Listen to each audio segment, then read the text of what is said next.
उन्होंने यही बताया कि पाप कर्म फल भोगने से ही समाप्त होगा। वो प्रभु कौन है जो पाप कर्म को काट देता है, वो काल के बंधन से छुड़वा देता है। उसका क्या नाम है, पूजा की विधि क्या है? कृपया अवश्य सुनिए जगत गुरु तत्वदर्शी संत रामपाल जी महाराज के अमृत वचन। 64 लाख शेष हो गए थे परमेश्वर कबीर जी के, जब वो परमात्मा बनारस में रहते थे एक दानक रूप में। 64 लाख शेष जिनको इतने सुख दे दिए थे वो सोच भी नहीं सकते थे। इस मालिक की कृपा से उनको नाम जाप से इतना लाभ हुआ था। और फिर परमात्मा ने एक परीक्षा की थी कि भगवान को कैसे पहचाना इन्होंने, केवल सुखों से ही वो भगवान मान रहे हैं या कुछ मेरे से परिचित भी हैं। तो सभी भाग गए थे हम छोड़कर भगवान को। वो सुनाएंगे कथा भी समय आने पर। वो परमेश्वर गरीबदास साहिब जी को मिले थे, उस अच्छी आत्मा को। और फिर वो 10 वर्ष के थे उस समय। गरीबदास साहिब जी किसान परिवार में जन्म था, जाट परिवार में गरीबदास जी का। 10 वर्ष के बालक अपने ही खेतों में गौएं चरा रहे थे, वहां गवाले बनकर गए हुए थे।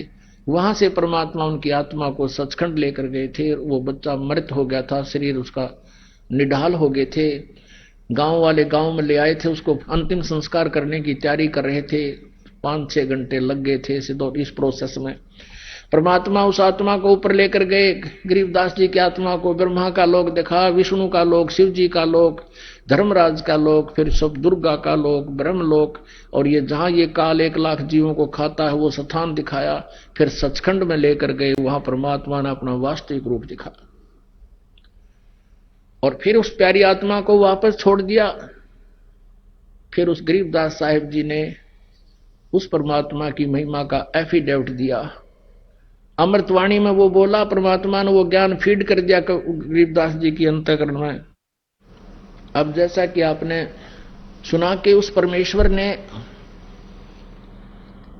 कैसे कैसे चमत्कार करके दिखाए जो भगवान किया करते हैं, लेकिन हम फिर भी उनको परमात्मा नहीं मान सके, नहीं उनको परमात्मा स्वीकार किया, जिस कारण से हम भटक रहे हैं। वो परमात्मा यहां ज्ञान देने के उद्देश्य से आते हैं। और वो क्या बताते हैं कि तुम हिंदू और मुसलमान दो नहीं हो, सिख और ईसाई ये भिन्न नहीं हो, तुम मेरे बच्चे हो। आप मुझे पाने के लिए ही विभाजित हो चुके हो। आज मैं तुम्हारे समक्ष खड़ा हूं, मैं तुम्हारा भगवान हूं, तुम मेरे बच्चे हो, मैं तुम्हारा पिता हूं। लेकिन इन काल के दूतों के द्वारा हम इतने भ्रमित कर दिए जाते हैं, हम परमात्मा को साक्षात खड़े को भी नहीं पहचान पाते, हम इतने अबोध बन जाते हैं। अब क्या बताते हैं भगवान कबीर परमेश्वर जी, मैं रोवत हूं सृष्टि को, ये सृष्टि रोवे मोहे। कह कबीर हमरे वियोग को, समझ ना सकता कोई। गोता मारूं स्वर्ग में, जा बैठूं पाताले। कह कबीर ढूंढता फिरूं मैं अपने हीरे मोती लाल। तुम हीरे और मोती लाल हो उस परमात्मा के पुण्यात्माओं। आप जी को ढूंढ रहे हैं परमेश्वर। अब जैसे ये ज्ञान गंगा नामक पुस्तक आप तक पहुंचाई परमात्मा ने, और आप उसको पढ़कर आप खींचे आ रहे हो, क्योंकि ये दास जो है उस कबीर परमात्मा का एक समझो जैसे कबाड़िए होते हैं ना, कबाड़िए, और वो अपने झाड़ी पर नौकर छोड़ देते हैं कि भी ये ले जाओ चुंबक। वो क्या करते हैं, लोहे को लाकर कबाड़ी को देते हैं, कबाड़िया उनको तोलकर उसके हिसाब से उनका रेट दे देता है उनको मजदूरी। तो वो क्या करते हैं कि चुंबक भी साथ रखते हैं और उस चुंबक को धागे से बांधकर ऐसे जमीन पर लटकाते घिसड़ाते चलते हैं। जो लोहे के कण होते हैं उसको चिपक जाते हैं और वो उतार के उनको अपनी झोली में डाल लेते हैं, और जो कंकर पत्थर हैं वो पड़े रह जाते हैं। फिर उन लोहे के कणों को जो कि मिट्टी में जर रहे थे, खत्म हो रहे थे, उनका अस्तित्व नष्ट हो जाना था, वो वापस आ गए कहां, फिर कारीगर के पास। उसको फिर उन्होंने नए सिरे से उसका कोई नया औजार, कोई चम्मच बना दी, कोई फिर कितना अच्छा औजार बन गया, यानी उनका सदुपयोग हो गया। तो आप जी इस संसार रूपी कंकर, उनमें लोहे के कण थे, स्टील के कण थे, आप परमात्मा के हंस थे, और इस परमात्मा ने चुंबक फेंक दिया सब जगह, और आप उसके चिपक कर आ रहे हो, अरे बाप का नया जीवन शुरू हो जाएगा।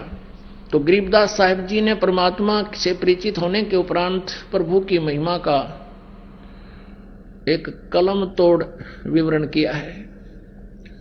कबीर परमेश्वर की महिमा बताते हुए गरीबदास जी कह रहे हैं कि वो किस प्रकार हमें समझाया करते थे, हिंदू और मुसलमानों को समझाया करते थे कि तुम साधनाएं गलत कर रहे हो। अब परमात्मा काजी मुल्ला जो मुसलमान धर्म को भ्रमित किए हुए हैं उनको कहा करते थे, और उधर से पंडित ब्राह्मणों को, पांडवों को और ये नकली मंडलेश्वरों को कहा करते थे कि तुम साधना गलत बता रहे हो, तुम भी परिचित नहीं हो, इन भोली आत्माओं को गुमराह करके काल के जाल में फंसाए बैठे हो। तो सच्चाई कहने से परमात्मा के कबीर जी के वो सभी शत्रु बन गए थे। कौन? मुल्ला और काजी और पंडित, और वो उस टाइम के गुरुवर हिंदू धर्म के। परमात्मा क्या कहा करते थे? काशी जोरा दीन का ये काजी खिलस करंत, गरीबदास उस सरे में झगड़े आन पड़ंत। सुन काजी राजी नहीं आप अलह खुदाए, गरीबदास किस हुक्म से तुमने ये पकड़ पछाड़ी गाय। अपने आत्माओं परमात्मा कबीर जी मुसलमान काजियों को कहा करते थे कि तुमने किसके आदेश से ये गाय मार दी? मांस खाने का आदेश कौन सी किताब में लिखा है? जैसे आप जी को कल रात्रि के समय रूबरू कराया था पवित्र बाइबल से, उत्पत्ति ग्रंथ में, उत्पत्ति ग्रंथ के और अध्याय नंबर 1 के श्लोक नंबर 26 और 27 में स्पष्ट किया, 28 में, कि परमात्मा ने कहा मनुष्य को मैं अपने जैसा अपने स्वरूप में बनाऊंगा, और ऐसा ही परमात्मा ने अपने जैसा मनुष्य को रचना कर दी, नर और नारी करके उनकी उत्पत्ति कर दी। फिर उनको आदेश दिया कि तुमने मांस नहीं खाना, केवल पृथ्वी के ऊपर जितने भी बीज वाले पौधे और फलदार वृक्ष हैं, ये फल ये तुम खा सकते हो, किसी को मांस खाने का आदेश नहीं है परमात्मा का। और पुण्यात्मा गरीबदास जी साहब कह रहे हैं कि कबीर साहब ऐसे कहा करते थे, नबी मोहम्मद नमस्कार है राम रसूल कहाया, 1,80,000 को सौगंध जिन नहीं कर्द चलाया। कि नबी मोहम्मद आदरणीय हैं, नमस्कार है उनको, वो तो अल्लाह के रसूल बनकर आए थे, उन्होंने ये जुल्म नहीं किए। नबी मोहम्मद नमस्कार है राम रसूल कहाया, और हजरत मोहम्मद जी के उस समय 1,80,000 अनुयायी बने थे। कहते 1,80,000 को सौगंध जिन नहीं कर्ज चलाया। कसम है उन महापुरुषों की कि उन्होंने ऐसा जुल्म नहीं किया जो तुम करवा रहे हो और कर रहे हो।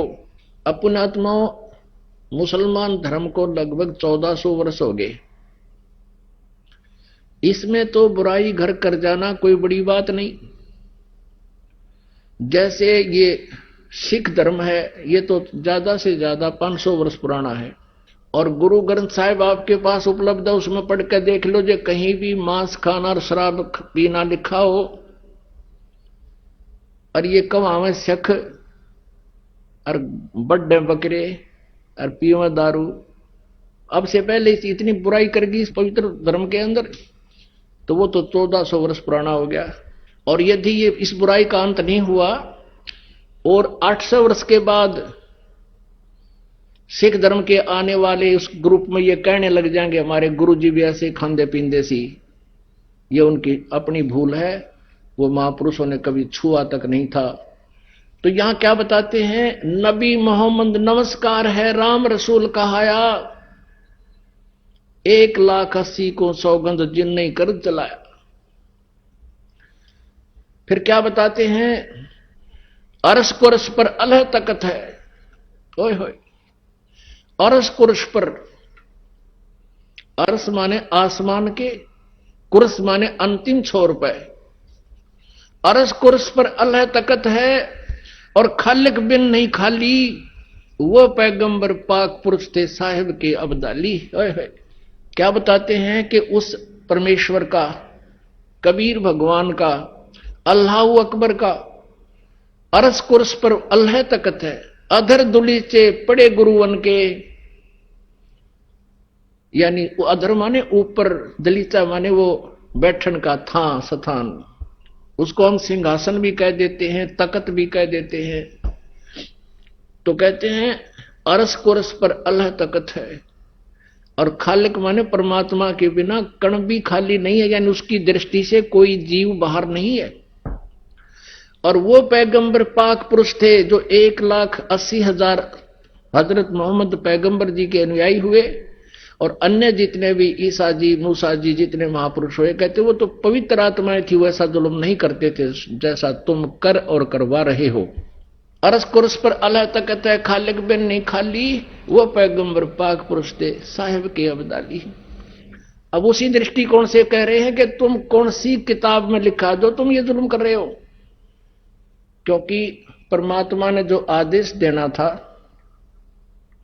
पवित्र बाइबल में, उत्पत्ति ग्रंथ में, 6 दिन में सृष्टि रची, 7वें दिन वो जो कहना था, सुनना था, आदेश देना था, विधान बताना था, वो बताकर चले गए। उसके बाद अब ये कुरान शरीफ के अंदर आप पढ़िएगा, लगभग 60% विवरण पवित्र बाइबल वाला है। और ये आदम जी को अपना आदि पुरुष मानते हैं, दोनों धर्म, ईसाई और मुसलमान धर्म के अनुयायी। तो बाबा आदम जो है, और उसी का विवरण है वहां पर पवित्र बाइबल में। और परमात्मा ने जो आदेश दिया था कि किसी ने मांस नहीं खाना, ये आहार है तुम्हारा, बीजदार पौधे जैसे गेहूं, चना, ज्वार, बाजरा, ये जो कुछ भी है, और बाकी काजू, किस्मत, सेब, संतरे, ऐसे मोहन मेवा दे रखी भगवान ने, फिर अड़ंगा खावे। तो वहां उसके बाद जैसे पवित्र बाइबल में आपको आगे पढ़ने को मिलेगा, उसमें क्या लिखा है कि ऐसे खुरों वालों का मांस नहीं खाना, ऐसे पशुओं का मांस खाना, ऐसों का नहीं खाना। ये उनका किसका विधान है? ये भगवान का नहीं है, ये किसी फरिश्ते ने या किसी अन्य देव ने या किसी महात्मा पुरुष ने अपनी सोच उसमें लिख दी, वो मालिक का आदेश नहीं है। और यदि उस परमात्मा के विधान को ना मानकर हम किसी अन्य देव या फरिश्ते का आदेश पालन करते हैं तो भगवान के विधान को हम तोड़ रहे हैं। जैसे एक थानेदार से मित्रता थी किसी व्यक्ति की, उसने अपने थानेदार मित्र से कहा कि मेरा गवांडी, मेरा पड़ोसी मुझे बहुत परेशान करता है और मैंने सब तरह से उससे प्रार्थना कर ली, मान नहीं रहा, कोई यत्न करो। अब उस दरोगा जी ने कह दिया अपने मित्र से कि मार उसका लठ, माफ देख लूंगा। अब मित्र का आदेश पाके उस व्यक्ति ने, दरोगा का आदेश पाके, अधिकारी का, अपने पड़ोसी के साथ झगड़ा ठान लिया और उसके सिर में लठ मारा, वो मारते मर गया। अब राजा का विधान था कि कोई किसी की मृत्यु हत्या करेगा तो उसको सजाए मौत मिलेगी। अब उस नालायक ने एक अधिकारी की आज्ञा का पालन करके राजा का विधान भंग कर दिया, जिस कारण से उसको सजाए मौत होगी, उसकी भी फांसी लगी। तो पुण्यात्माओं, परमात्मा का आदेश विधान है कि मांस नहीं खाना मनुष्यों के लिए, फलदार वृक्ष और बीजदार पौधे, नथिंग एल्स। और फिर आगे चल के किसी फरिश्ते ने, जैसे आपने देखा ये पवित्र बाइबल में ऐसा प्रमाण है कि कोई फरिश्ते आकर के किसी में बोलते हैं ऐसे ऐसे बकरा भेंट चढ़ा दो। जैसे आपने देखा होगा हिंदू धर्म में कोई भूत बोला किसी में, मैं भैरव हूं, बकरा चढ़ाओ, दारू पीऊंगा। अब बेटी के बाप तू बड़ा हलवा खा ले, फिर वो डरते उसको बकरा भी कट बनावे और उस नवकम्यता शराब भी पिलावे और फिर भी मचता रहे वो, क्योंकि सत भक्ति और भगवान की दया बिना ये आपत्ति टला नहीं करती, दूने पाप बढ़वावे है। तो वो आदेश यदि पवित्र बाइबल में ऐसा है कहीं लिखा है तो परमात्मा का आदेश नहीं, किसी थानेदार का आदेश है, और उसका पालन करने से आप दोषी हो गए, आपको सजा मिलेगी, ये छूना भी नहीं।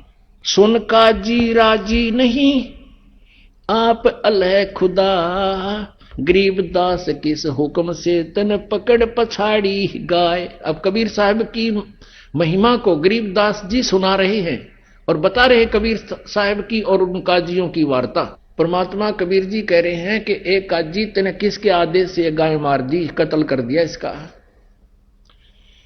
और फिर बताते हैं ये गऊ क्या है, गऊ हमारी मात है, पीवत जिसका दूध है, गरीबदास काजी कुटिल तन कत्ल किया औजूद।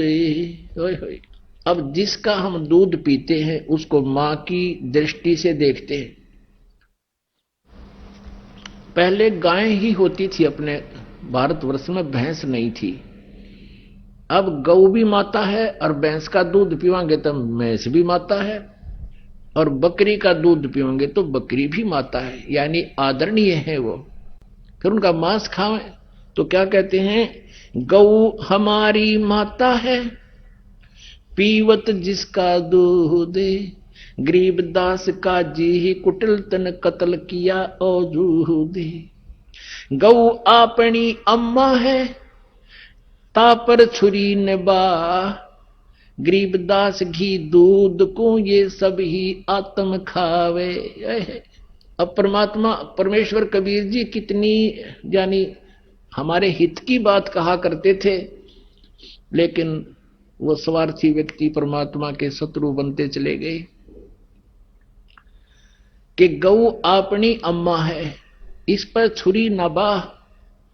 और कबीर साहब कहते हैं कि गरीबदास इस घी दूध को सब ही आत्म खा, यानी गऊ ना तो हिंदू को बना करती दूध पीते ना मुसलमान को, और कहते फिर इसका मांस खाते हो। अब एक गाय लगभग 6-7 बार बच्चा देती है और लगभग 10 वर्ष तक या 8-7 वर्ष तक वो दूध पिलाती है आपको। आप उसका दूध पियो और मांस तो एक बार खा के तुमने फारिग कर दिया और पाप के भागी बन गए। आपका भी पेट भरा, आपके बच्चों का भी पेट भरा, और बिना ज्ञान के तुम पाप के भागी होते हो, गऊ का मांस खाते हो। काजियो, ये तुम्हारा प्रोसीजर अच्छा नहीं है, तुम गलत कर रहे हो, भगवान के दोषी बन और बना रहे हो। अब क्या बताते हैं, ऐसा खाना खाइए माता के नहीं पीड़े, गरीबदास दरगह सर तेरे गल में पड़े जंजीरी। काजी पटक कुराने को उठ गए सिर पीटे, गरीबदास जो ला कही ये बानी अकल अधीठ। अब जैसे ज्ञान चर्चा होती थी, परमात्मा उनको ये नसीहत दिया करते थे, उनको शिक्षा दिया करते थे, तुम ऐसा मत करो, तुम पाप के भागी हो रहे हो। कहते हैं वह काजी और मुल्ला उनके साथ इतना, क्योंकि वहां बैठे उपस्थित लोग तो इस बात से सहमत होते थे कि कबीर जी ठीक कह रहे हैं, और उनकी मिट्टी पलीत हुई थी, तो कहते वहीं पर कुरान शरीफ भी छोड़ गए और चले गए, कहने लगे हम राजा को शिकायत करेंगे, इसकी नकम्मा आदमी है।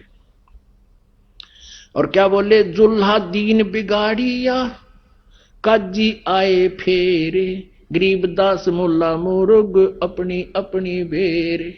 अब काजी मुल्ला उठ कर चले गए, गोष्ठी हो रही थी, सैकड़ों की संख्या में भगत मुसलमान और हिंदू उपस्थित थे, तो काजी मुल्ला उठ कर चले गए, उनको फेर लाए पकड़ के कि जाओ ना बैठो, चर्चा तो करो। फिर बैठ गए।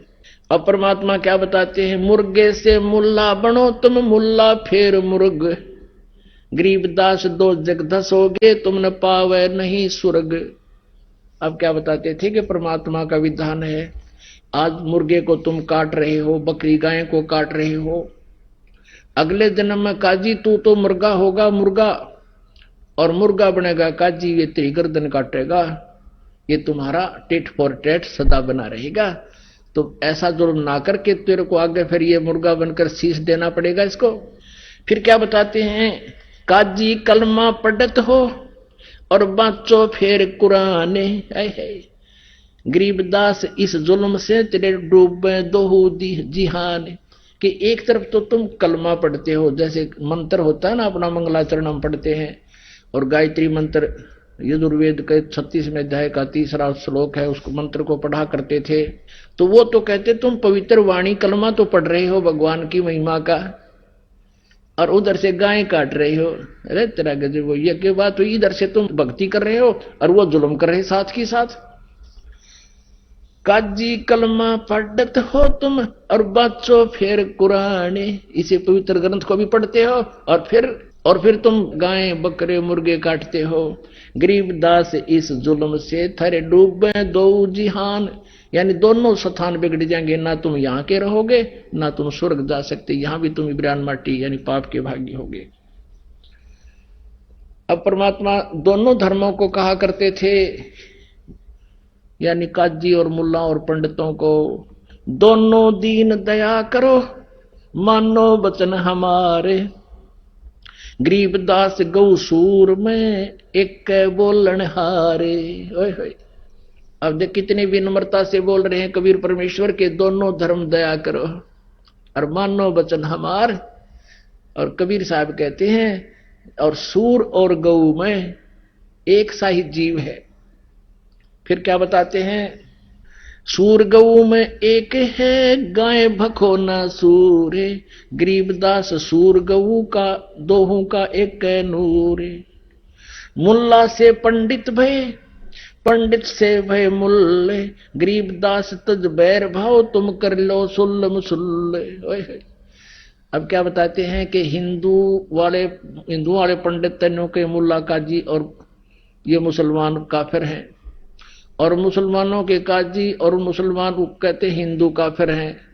अब कबीर साहब कहते हैं देखो, आज तुम पंडित हो हिंदू धर्म में और कल आपकी मृत्यु हो जाएगी, आप मुसलमान धर्म में जन्म ले सकते हो और फिर आप काजी भी बन सकते हो, और काजी आज मुसलमान धर्म में है तो कल वो हिंदू धर्म में जन्म लेकर वो पंडित भी बन सकता है। तुम आपस में ये झगड़े छोड़कर सुल्लम सुल अपना कंप्रोमाइज कर लो। मुल्ला से पंडित भवे और पंडित से भव मुल्ल, गरीबदास तज बैर भाव तुम कर लो सुल्लम सुल, हिंदू झटके मारे ही ये मुस्लिम करें हलाले, गरीबदास दो दीन का थरा होगा हाल बेहाल। अब देखो कितनी अपनी अपनी चतुरता दिखा रहे हैं। हिंदू के पंडित भी भेंट चढ़वाते हैं, माताओं को बदनाम करते हैं कि काली तो झोटे मांगे काली माई, और फलानी माई बकरे खाती है, वो माई फिर मुर्गा खाती है, खावा बेटी के बाप ये जीभ के चठोरे। तो कहते हैं कि ये क्या बताते हैं कि वो चतुर गुरु हिंदुओं के कि हम तो पशु को जैसे बलि चढ़ाते हैं एकदम झटके से मार देते, उसको पीड़ा नहीं होती है, उसको महसूस नहीं होता दर्द, तब बलि चढ़ाते हैं, हम पाप नहीं करते। और मुसलमान क्या कहते हैं, हम तो कलमा पढ़ते रहते हैं और धीरे धीरे हलाल करते हैं, कहीं उसको पीड़ा ना हो जाए। मूर्ख बना रहे, ला तेरी गर्दन काटे, कुकरे कटवा लो, हिंदू कटवाओ ऐसे, और मुसलमान नहीं काटेंगे ऐसे, धीरे धीरे कलजा पाट जाएगा तुम्हारा।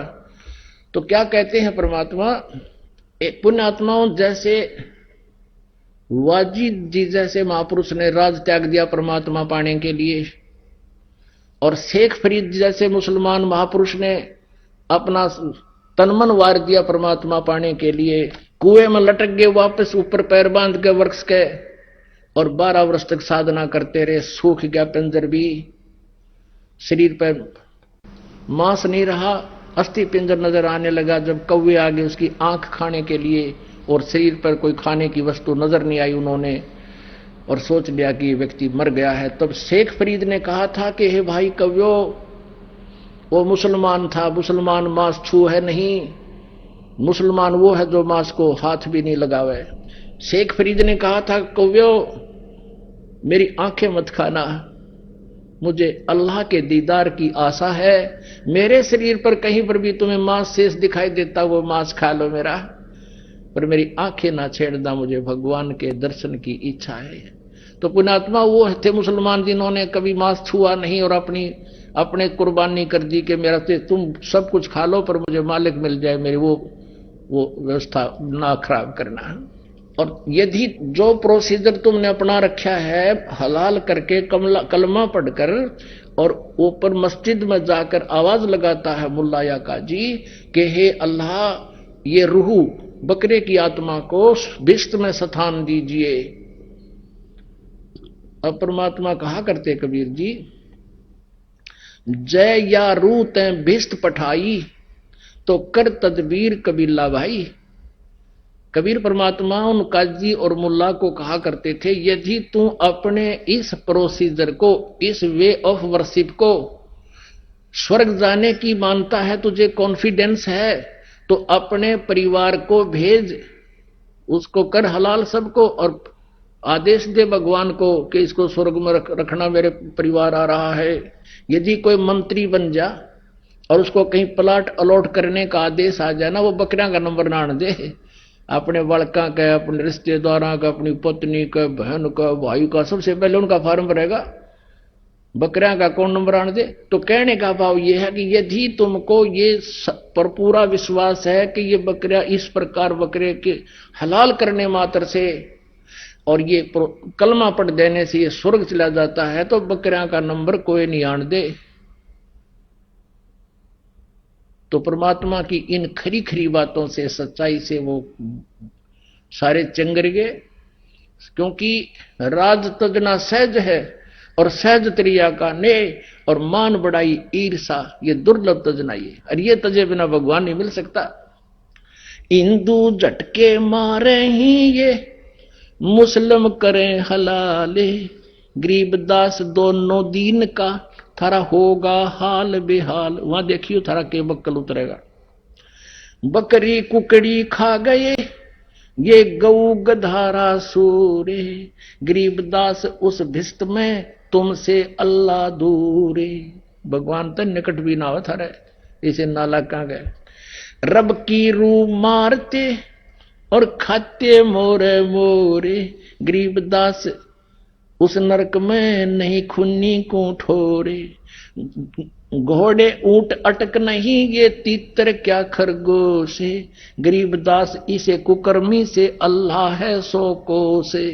सुन मुल्ला उपदेश तू कुफर करे दिन रात, गरीबदास हक बोलता और मारे जीव अनाथ। एक तरफ से कहता है मैं हक यानी सही कर रहा हूं और मारे इन अनाथ जीवों को तुम मार रहा है, और कह रहा है मैं ठीक कर रहा हूं, हक कर रहा हूं, अच्छा कर रहा हूं। सुन काजी कलिया किया ये जाड़ सुहाद रे जंद, गरीबदास दरगाह में तेरे गल में पड़ेगा फंद। अब क्या बताते हैं कि कैसा खाना खाओ, बासमती चावल पके, बासमती चावल पका और गरत खांड टुक डारे, गरीबदास करो भक्ति ही ये कूड़े काम निवार। अब खाने का क्या बताते हैं कि बासमती तो चावल बनाओ और उसमें खांड और घी देसी डाल कर खाओ और भक्ति करो, ये बकवाद छोड़ दो। बासमती चावल पका गरत खांड टुक डारे, गरीबदास करो बंदगी ये कूड़े काम निवार। फिर क्या बताते हैं, फुल्का धोवा दाल कर अलवा रोटी खाए, गरीबदास का जी सुन ये मिट्टी मांस ना पकाए। कहते हैं भाई फुल्के और दाल बढ़िया बना के खा, अपनी मूंग की और हलवा रोटी बना ले जो ज्यादा तेरा बहुत अच्छा है। तो गरीबदास काजी सुन, ये मिट्टी मांस ना पका। रोजे रखें और खून करें, फिर तस्बीह ले हाथ। गरीबदास दर गए सरेत ने बहुत करी है घात।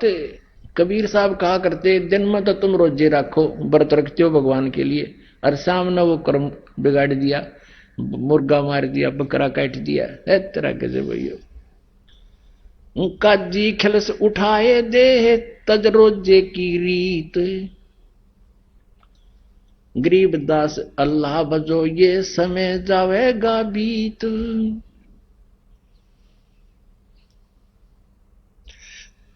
काजी राजी क्यों हुआ जो हाथी अल्लाह की रूह। गरीबदास छूटे नहीं ये लेखा दूबर दूर। अब इस प्रकार के विचार परमात्मा उनके हित में ही दिया करते थे काजी मुल्ला और पंडितों को।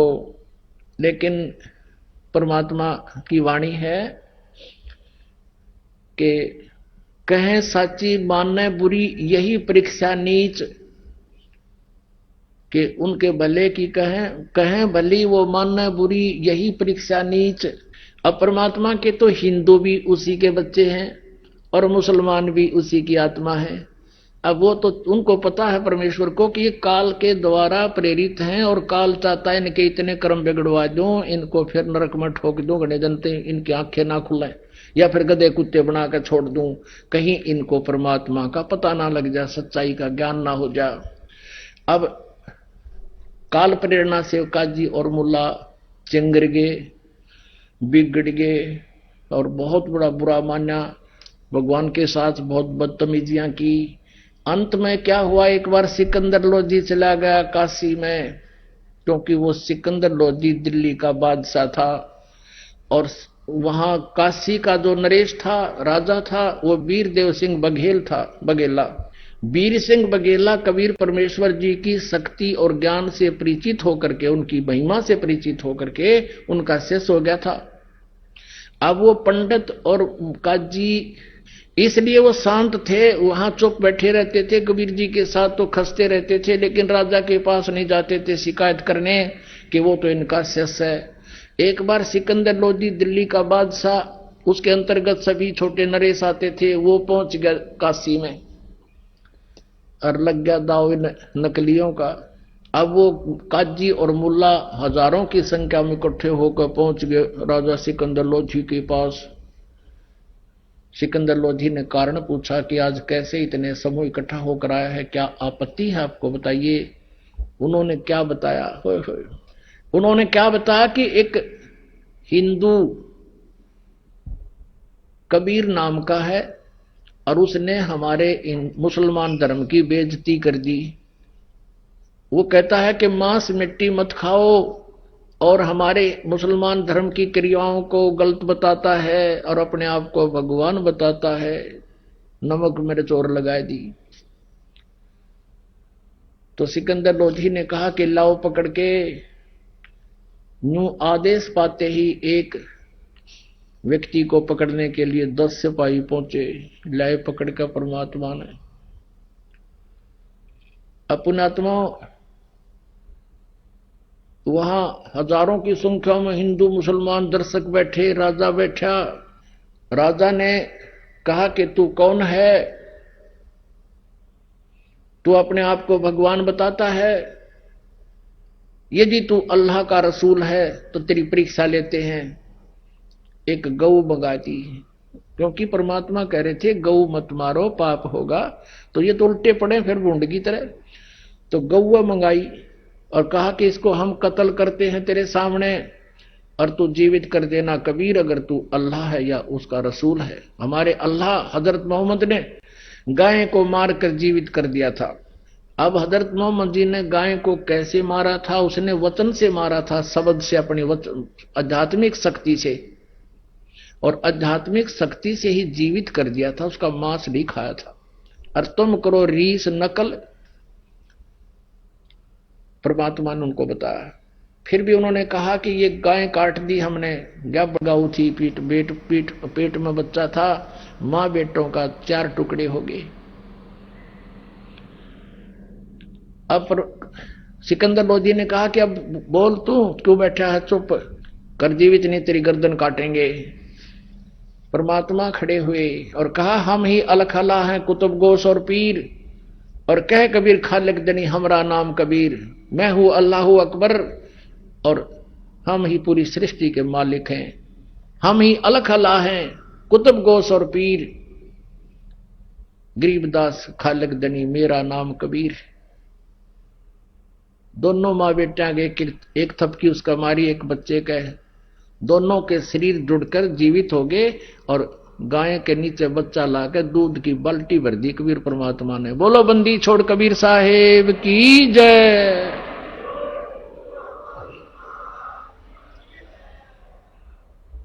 तो पुण्यात्माओं, ये परमात्मा है, मूर्ख मनवा काल की चिंता क्यों सताती है, सतगुरु अपना साथी है। और बताएंगे सामने। बोलो सतगुरुदेव की जय हो।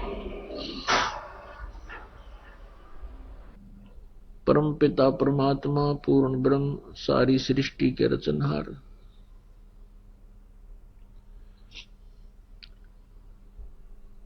कुल मालिक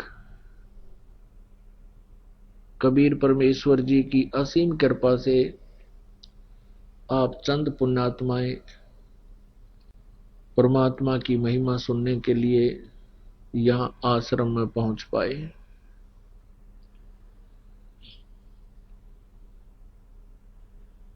पुण्यात्माओं, सत्संग में आने से आप जी को ये जानकारी होगी कि सचमुच हम बहुत गलत स्थान पर रह रहे हैं। ये स्थान केवल यातना देने के लिए इस काल भगवान ने बना रखा है। जैसे कैद होती है, जेल होती है,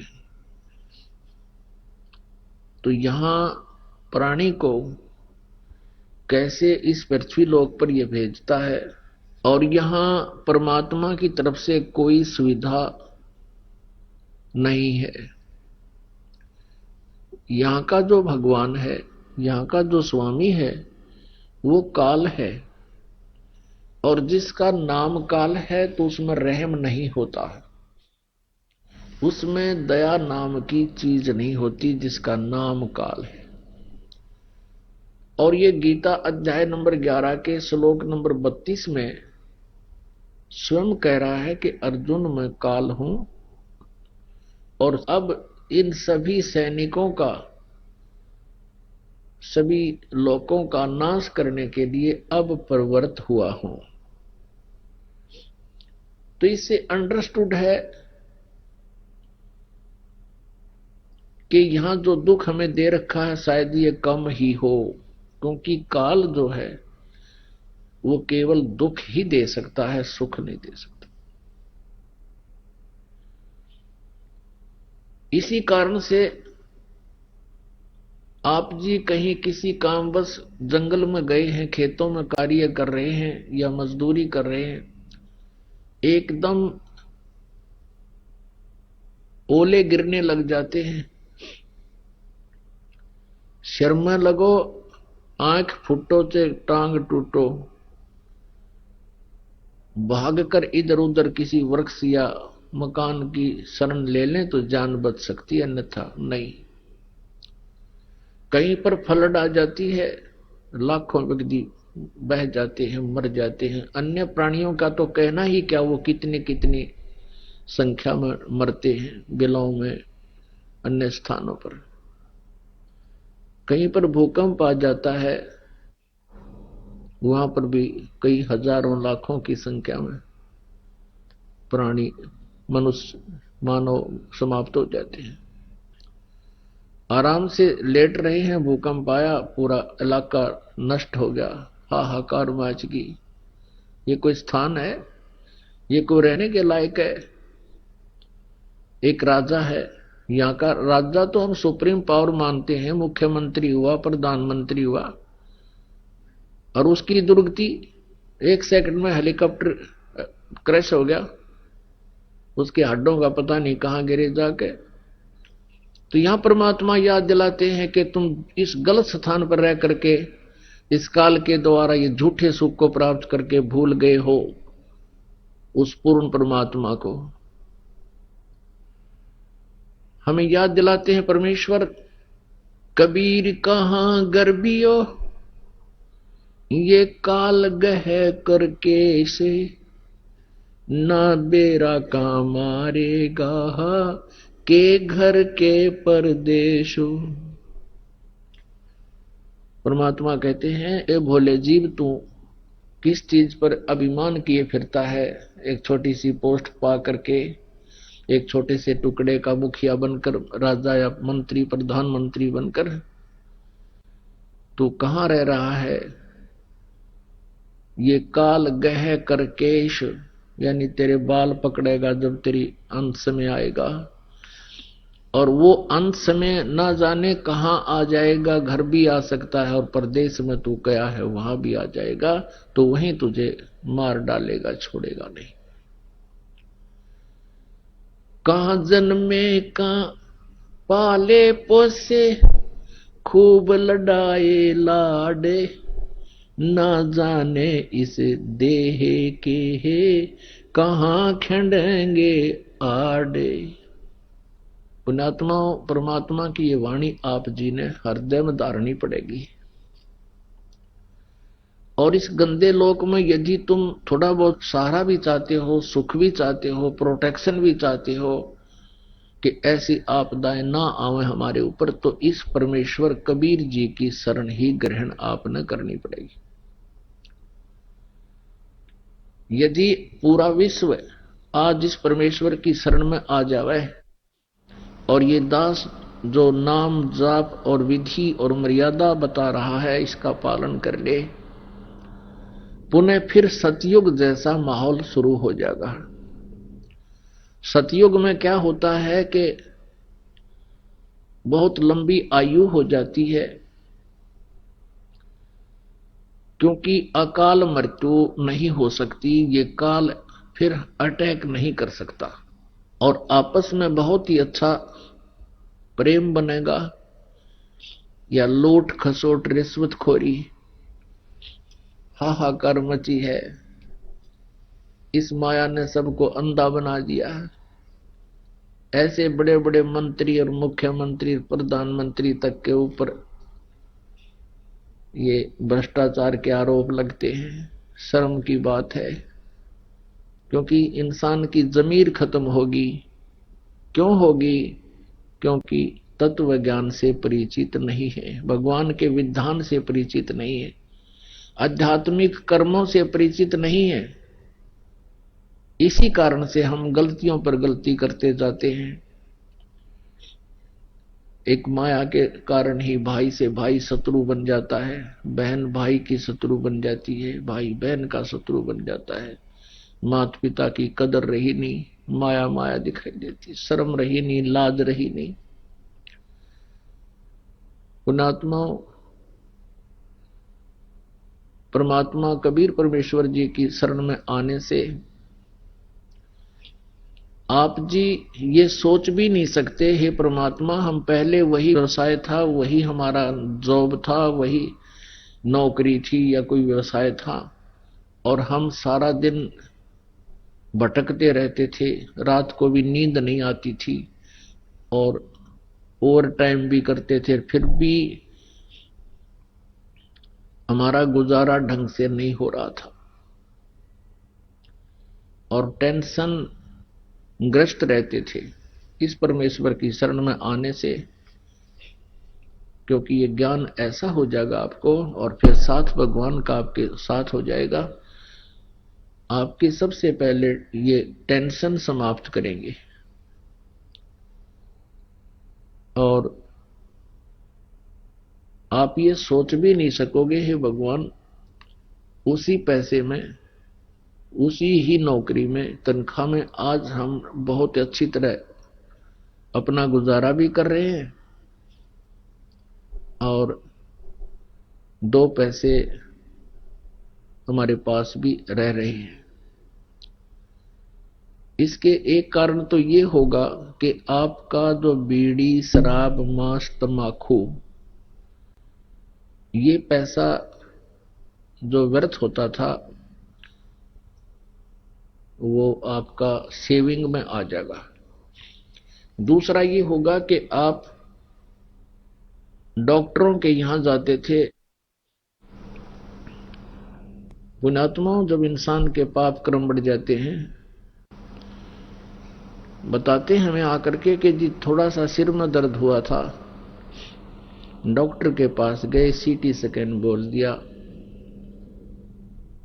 और उसमें जो है ना मस्तिष्क में कोई गांठ बता दी, ऑल इंडिया में भेज दिए, लाखों रुपये लग गए, सिर का ऑपरेशन हो गया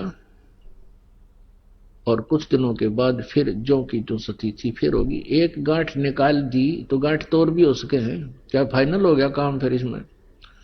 तो कहने का भाव यह है कि जब इस परमेश्वर की शरण में आप आ जाओगे, वही बीमारियां, वही रोग जो लाखों रुपए में ठीक नहीं होते थे, आपके 10, 20, 50 रुपए की दवा में आराम होना शुरू हो जाएगा।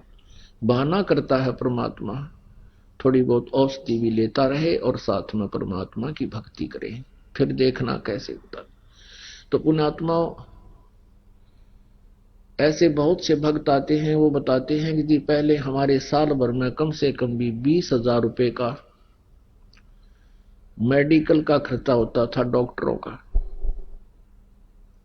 और फिर वो बीड़ी बंडल वाले तो कहना है कि शराब वाला, और बीड़ी का हिसाब लावा तो भी आदमी प्रतिदिन 10-12 रुपए की बीड़ी, और सिगरेट पीने वाला तो मेरे ख्याल में 50-100 रुपए की जो ना पी जाता है। तो महीने का हिसाब लावा तो 2-2.5 हजार रुपए ये खराब होते थे, ये बच जाते हैं। और फिर वो जो शराब पीता है उसका तो एस्टिमेटर नहीं लाया जा सकता, वो कितना नाश कर दे एक महीने में। तो परमात्मा की भक्ति में ये विकार नहीं चलते, ये आपने कंपलसरी त्यागने पड़ेंगे यदि आप परमात्मा चाहते हो और सुख चाहते हो इस लोक में भी, और फिर आपके घर में बरकत दिखाएंगे। क्योंकि हम परमात्मा की महिमा से परिचित नहीं है, हम नियत खराब करके अपने में घने समझदार बनकर और क्लेवर बनकर भगवान के लाभ को प्राप्त नहीं कर पाते हैं। उपदेश लेने के बाद भी हम अपनी चतुरता नहीं त्यागते हैं, अपनी सोच से ही, हम अपनी अटकलों से ही भगवान के विधान को भी रिजेक्ट करते रहते हैं, तो परमात्मा मदद नहीं करेगा। परमात्मा का नाम उपदेश लेने के बाद आपके अगम मगरम सब समाप्त हो जानी चाहिए, ब्लाइंड फेथ करना पड़ता है प्रभु पर। और भक्त हमेशा ही ब्लाइंड फेथ करते आए हैं परमात्मा पर, यानी पूर्ण विश्वास, जिसको अंधविश्वास कहें तो अच्छा नहीं लगेगा, पूर्ण विश्वास। आइए अब हम उन श्रद्धालुओं के अनुभव जानते हैं जो जगत गुरु तत्वदर्शी संत रामपाल जी महाराज जी से दीक्षा प्राप्त कर चुके हैं तथा उनके द्वारा बताए गए भक्ति मार्ग पर चल रहे हैं। नमस्कार जी। सत्संग। क्या नाम है आपका? नेहा। कहाँ के रहने वाले हैं आप? देहरादून सीमा द्वार से। संत रामपाल जी महाराज से आपने नाम दीक्षा कब ली? जी 2012 में नाम दीक्षा ली थी। संत रामपाल जी महाराज से नाम दीक्षा लेने से पहले आप क्या भक्ति साधनाएं करते थे?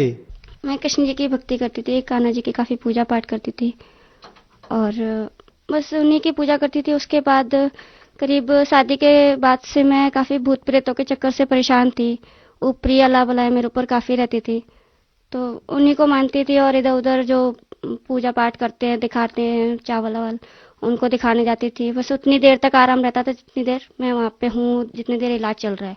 करीब 5-6 साल तो मुझे इन चक्करों में हो गया था, मुझे बिल्कुल आराम नहीं मिला था। कभी मतलब अपने हाथ से खाना तक नहीं बना पाती थी, अपने हाथ से खाना बनाना तो दूर, खा नहीं पाती थी, उठना बैठना तक मेरा मुश्किल हो गया था। मेरे हाथ पैरों में इतना दर्द होता था, मैं खड़ी नहीं हो पाती थी। संत रामपाल जी महाराज के बारे में आपको कैसे पता चला? इसी बीच में करीब 10 से 15 लोगों को मैं अपना आपको दिखा चुकी थी कि चावल ये वो जो जहाँ बताता था कि वहाँ चले जाओ, वहाँ ठीक हो जाओगे, कई जगह गई हूँ। इसी बीच में एक अघोरी मेरे संपर्क में आए। उन्होंने मुझसे कहा कि तू शमशान काली की पूजा कर, तो ठीक हो जाएगी, क्योंकि वो भी अपनी तरफ से सारी मतलब प्रक्रिया कर चुके थे जो होती हैं ठीक करने के लिए, पर फिर भी मैं ठीक नहीं हुई थी उनसे। तो फाइनली फिर उन्होंने कहा कि तू शमशान काली की पूजा कर, तू ठीक हो जाएगी, वो तेरे को ठीक कर देंगे। मैंने कहा ठीक है, मैं कर लेती हूँ। तो उन्होंने शमशान काली की पूजा करने का बताया कि कैसे दीपक लगाना है, क्या करना है। मैंने घर में ही पूजा करी उनकी, और पूजा करने के 10 मिनट बाद मेरे शरीर में मुझे लगा कि मैं ठीक हूँ। मेरा हाथ पैर जो है दर्द इतना होता था, दर्द में मुझे काफी आराम था, मैं खड़ी हो गई थी अपने पैरों पे। मैंने कहा अगर कान्हा जी कितने टाइम पूजा करी है मैंने, मैं ठीक नहीं हुई, मैं शमशान काली की पूजा करूंगी, मैं अगर ठीक हो सकती हूँ तो। मैंने उनकी पूजा करनी शुरू करी। उनकी पूजा करने से क्या हुआ, मेरे घर में जो स्मेल होती है मुर्दे की जो भी, तो वो स्मेल घर में आनी शुरू हो गई। मेरे घर वाले, मेरे हस्बैंड और मेरे भैया जो है आदित्य दास, तो उन्होंने कहा कि तू पूजा मत कर, घर में बहुत गंदी स्मेल आनी शुरू हो गई है, ये पूजा छोड़ दे। मैंने पूजा छोड़ दी, फिर मैं बिस्तर पे पहुंच गई। फिर इसी तरह से 1 महीना बीता, 1.5 महीना बीता। अब रो रो के अपनी जिंदगी बिता रही थी कि कैसे भी कैसे ठीक हो जाऊं। फिर मुझे दिमाग में आया, मैंने कहा छोड़ना, जब बदबू आनी है आने दे, लेकिन पूजा उन्हीं करनी, जिससे कम से कम अपने पैरों पे तो खड़ी हो जाऊंगी। फिर से मैंने चुपचाप से बिना किसी को बताए दीपक लगा दिया माता रानी का, और बैठ के उनके आगे हाथ जोड़ के कि मुझे बस ठीक कर दो, और जो भी है बस खत्म करो ये सारी चीजें। मैंने उनका दीपक लगाया। अगले दिन क्या हुआ पता नहीं, उन्होंने मेरे सपने में आकर कहा कि मैं तेरे साथ ही रहूंगी, तू मेरी पूजा कर और मैं तुझे बिल्कुल ठीक कर दूंगी। और करीब 6 महीने तक वो मेरे साथ रही। उन्होंने हर चीज मुझे बताई। वो सामने मुझे दिखती थी एक सिंपल औरत के रूप में, काली साड़ी में, मेरे घर में रहती थी। मैंने उनसे एक प्रार्थना करी कि माता रानी मेरे घर में आपके आने से बदबू हो जाती है, वो चीज ना हो, आप सौम्य रूप में मेरे साथ रहो। उन्होंने ऐसे ही करा, वो सौम्य रूप में मेरे साथ रहने लगी, सिंपल औरत के रूप में। और 6 महीने तक करी मैंने उनकी पूजा करी। फाइनली अभी पिछले महीने शायद हाँ जनवरी लास्ट में उन्होंने मुझसे कहा कि बेटा अब तुम मुझे मेरी पूजा छोड़ दे। मैंने कहा क्यों माता रानी? उन्होंने बोला कि अब तू मरने वाली है, 1 हफ्ते का टाइम है तेरे पास। मैंने कहा आप ऐसा क्यों बोल रहे हो? कह रही कि जितना मेरे से हो सकता था मैंने उतना तेरी रक्षा करी, लेकिन अब मेरे बस का नहीं है, अब तेरा टाइम जो है पूरा हो चुका है। अगर तुझे बचना है तो तू संत रामपाल जी महाराज की शरण में चली जा। मैंने कहा अब मैं आपको कैसे छोड़ूं, मेरा तो आपसे दिल लग चुका है। मैं काफी रोई उनकी इस बात को सुनकर, क्योंकि एक माँ की तरह वो मेरे साथ रहती थी। रात को वो मुझे सुलाती थी। हालांकि इस बात पे कोई विश्वास नहीं करेगा, लेकिन मेरी माँ से जितना प्यार मुझे नहीं मिला, इतना उन 6 महीनों में उन माता रानी ने मुझे वो प्यार दिया। लास्ट नाइट जब माता रानी ने बोला कि बेटा तू सुबह सुबह उठकर फटाफट तैयार होकर वहां चली जाना, नामदान सेंटर, वहां तक मैं तेरे साथ जाऊंगी, उसके बाद मैं चली जाऊंगी वापस। तो उस रात जो लास्ट नाइट थी उनकी, तो उन्होंने मुझे करीब 3-3.5 घंटे अपनी गोद में सिर रख के उन्होंने मुझे सुलाया। और उस रात जो हुआ मेरे साथ, वो अगर मैं बताती हूँ, मैं आज भी रोंगटे खड़े हो जाते हैं। रात को करीब 3.5 घंटे के बाद जब मैं थोड़ी थोड़ी सोने लग गई थी, तो एक काला काफी लंबा चौड़ा आदमी मेरे पैरों के पास आके बैठा। पहले तो थोड़ा सा एहसास हुआ जैसे पैरों के पास कोई बैठा हुआ है। मैं माता रानी के कमरे में ही थी, ऐसा लगा जैसे कोई बैठा हुआ है। पहले मैंने देखा तो कोई नहीं, दोबारा देखा तो वहां पर एक आदमी बैठा हुआ था। सिर्फ उसने पैंट जांघिया पहना हुआ था और पूरा काला था, आंखें उसकी काफी बड़ी बड़ी। मैंने जैसे उसकी तरफ देखा मैं थोड़ा सा डर गई। हालांकि इतना वो नहीं हुआ, क्योंकि माता रानी के साथ रहते रहते काफी थोड़ा सा वो हो गया था, मुझे डर अंदर से काफी हद तक निकल गया था। लेकिन फिर भी कहीं ना कहीं लगा कि ये कौन है कि माता रानी के होते हुए भी यहाँ पर आ गया। तो उसने मेरे जो है पैर पकड़ लिया और मेरी आवाज बंद हो गई। तो मेरे दिमाग में आया कहीं ये यमदूत तो नहीं है कि माता रानी ने बोला था कि आज तेरी लास्ट नाइट है, तो सुबह चली जाना। तो जब उसने मेरे पैर पकड़ लिए, मेरी आवाज बंद हो गई और मैं माता रानी से प्रार्थना कर रही। इतनी बुद्धि मेरे में नहीं आई कि मैं परमात्मा का नाम ले लूं, संत रामपाल जी का नाम ले लूं, जिससे मेरे पैर छूट जाए और ये चला जाए। माता रानी का ही नाम ले रही हूँ, वो नहीं आई। और वो काफी देर तक मेरे पैर पकड़े रहा और मैं पता नहीं किस तरह से छूटी। परमात्मा ने ही मेरी रक्षा करी उस टाइम पर कि उसने मेरे पैर छोड़ दिए और मैं भागकर दूसरे कमरे में गई जिसमें मेरे हस्बैंड सो रहे थे। उन्होंने पहले से नाम दीक्षा ली हुई है। उनको मैंने बुलाया, मैंने कहा जल्दी से आओ, यहाँ पर कोई है। तो उन्होंने जैसे ही वो कमरे में आए, उन्होंने परमात्मा की वाणी बोलना शुरू करी। वो बंदा वहां से भाग गया। जो भी था मुझे नहीं पता। अगले दिन जब मैंने माता रानी से पूछा, मैंने कहा ये क्या था, तो उन्होंने बताया कि यमदूत था और ये तेरी लास्ट नाइट थी, तू बच गई, बहुत बड़ी बात है, तो फटाफट जा और नामदान लेके आ। फिर वापस जब यहाँ पर मैं आई तो 26 जनवरी 2018 को संत रामपाल जी महाराज से मैंने नाम दीक्षा ली नामदान सेंटर में। और उस दिन से आज की डेट है 8 फरवरी 2018 और आज मैं बिल्कुल ठीक हूँ और परमात्मा की यूं ही दया रहेगी, मैं हमेशा यूं ही ठीक रहूंगी। संत रामपाल जी महाराज से नाम दीक्षा लेते ही आपकी जो बीमारी थी वो ठीक हो गई। उसके अलावा आज आपको 15 दिन ही हुए हैं संत रामपाल जी महाराज से नाम दीक्षा लिए हुए, तो क्या अन्य भी लाभ प्राप्त हुए इस नाम दीक्षा से आपको? लाभ तो जी कई सारे हैं। घर में कलेश रहता था, हर समय मैं चिड़चिड़ी रहती थी, वो चीज बिल्कुल ठीक हो गई। मैं बिल्कुल शांत हो गई हूँ। घर में भी कलेश खत्म हो गया है। मेरे हस्बैंड का काम नहीं चलता था, जब से उन्होंने नामदान लिया है बिल्कुल काम अच्छे से चलने लगा है। ट्यूशन खोला हुआ उन्होंने, तो ट्यूशन काफी अच्छा चल रहा है उनका। संत रामपाल जी महाराज की शरण में आने से आपको बहुत लाभ मिले, तो आप जन समुदाय को क्या संदेश देना चाहेंगे? संदेश तो यही है सर कि इस ब्रह्मांड में पता नहीं कितने नकली गुरु घूम रहे हैं, कितने नकली देवी देवताओं की पूजा करने के लिए बोलते हैं, वो नकली गुरु हैं। आप पूर्ण परमात्मा संत रामपाल जी महाराज की शरण में आइए, जिससे आप सबकी मुक्ति हो सके। पता नहीं कितने लोग परेशान हैं इन कष्टों, जिन कष्टों से मैं निकल के आई हूँ।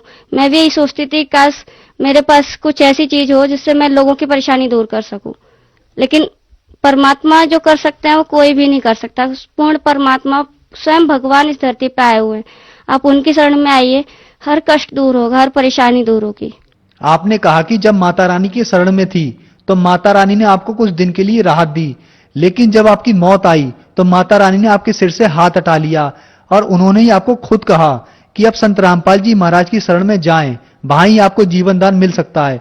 लेकिन बहुत सी दुनिया है जो आज भी माता रानी पर आधारित है, माता रानी की भक्ति करती है, तो आप क्या कहना चाहेंगे कि उनको माता रानी की भक्ति करते रहना चाहिए या नहीं?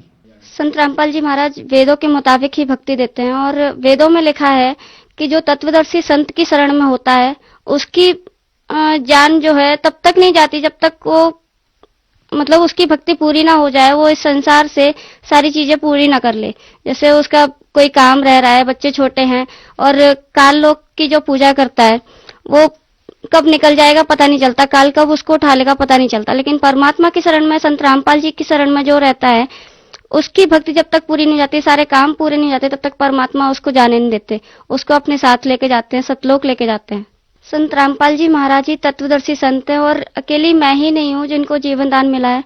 कई सारे ऐसे भक्त मिल जाएंगे जिनको जीवन दान मिला है, जिनकी वो भक्ति करते थे, ब्रह्मा विष्णु महेश हो या कोई माता हो, कोई देवी हो, जो उनके साथ परेशानियां हुई, जो परेशानियां वो दूर नहीं कर पाए, वो संत रामपाल जी महाराज दूर कर सकते हैं और दूर करी है उन्होंने।